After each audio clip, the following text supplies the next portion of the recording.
Bismillahirrahmanirrahim. Assalamualaikum warahmatullahi wabarakatuh.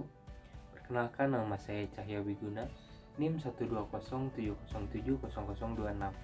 Saya dari jurusan Teknik Elektro, Fakultas Sains dan Teknologi UIN Sunan Gunung Jati Bandung. Di video ini saya akan sedikit menjelaskan tentang pengaplikasian dari elektrokimia. Elektrokimia merupakan ilmu kimia yang mempelajari tentang perbedaan elektron yang terjadi pada sebuah media pengantar listrik atau elektroda. Elektroda terdiri dari elektroda positif dan elektroda negatif. Hal ini disebabkan karena elektroda tersebut akan dialiri oleh arus listrik sebagai sumber energi dalam pertukaran elektron. Konsep elektrokimia didasari oleh reaksi reduksi oksidasi atau biasa disebut redoks dan larutan elektrolit. Reaksi redoks merupakan gabungan dari reaksi reduksi dan oksidasi yang berlangsung secara bersamaan.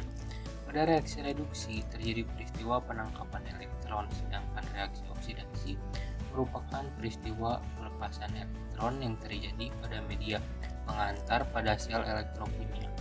Reaksi elektrokimia terjadi di dalam sebuah sel yang dinamakan sel elektrokimia. Sel ini dibagi menjadi dua macam, yaitu sel Volta atau sel Galvani dan sel elektrolisis. Sel Volta adalah sel yang menghasilkan energi listrik karena adanya redoks spontan.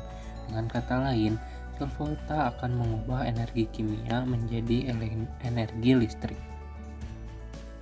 Sel elektrolisis merupakan salah satu sel elektrokimia yang menggunakan sumber energi listrik untuk mengubah reaksi kimia yang terjadi.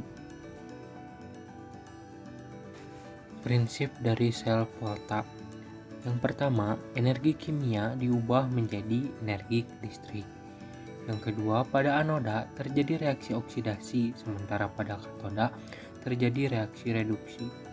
Yang ketiga, anoda merupakan kutub negatif dan katoda merupakan kutub positif.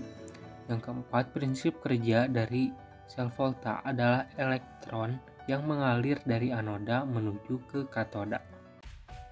Prinsip dari sel elektrolisis. Sel elektrolisis mengubah energi listrik menjadi energi kimia. Sel elektrolisis memiliki dua elektroda yang bersifat negatif dan positif.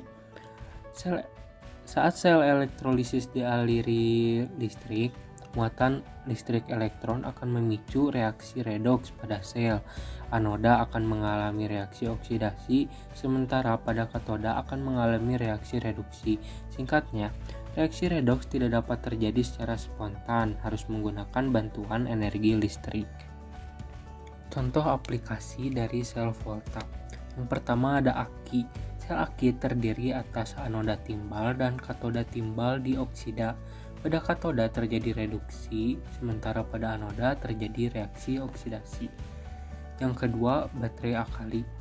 Reaksi redoks yang terjadi pada baterai akali prinsipnya sama dengan baterai kering, yaitu oksidasi logam seng dan reduksi mangan dioksida.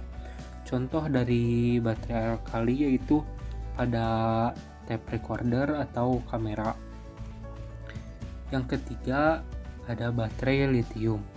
Baterai litium terdiri atas karbon sebagai anoda dan litium kobalt dioksida sebagai katoda dengan elektrolit berupa garam litium.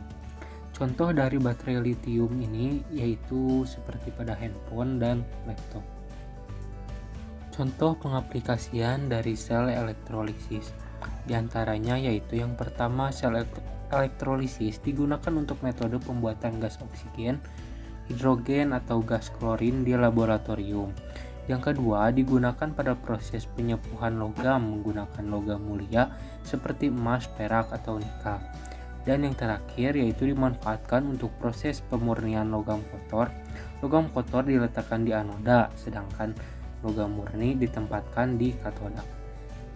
Terima kasih. Wassalamualaikum warahmatullahi wabarakatuh.